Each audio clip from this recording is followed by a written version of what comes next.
नमस्कार मैत्रिणींनो, आज मी तुम्हाला दाखवणार आहे पत्ता गोबीची भाजी। चला तर मग बघूया 10 मिनिटात झटपट पत्ता गोबी कशी बनवायची। पॅन गरम करायला ठेवलेला आहे, त्याच्यामध्ये तेल पण टाकलं। आता मोहरी टाकूया, जिरं, मोहरी, कढीपत्ता, त्याच्यामध्ये हिरवी मिरची, कांदा परतून घेऊ।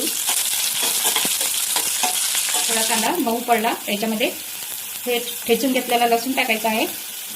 लसणाला चव चांगली येते। हळद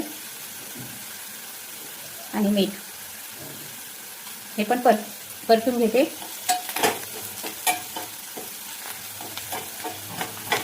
छान परतून झालेला आहे। याच्यामध्ये आता पत्तागोबी टाकून घ्यायची आहे।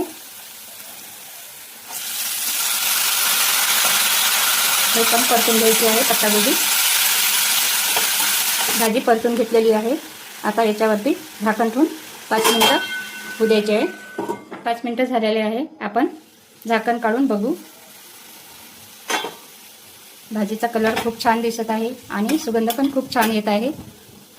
आता याच्यामध्ये आपण थोडी कोथिंबीर टाकूया।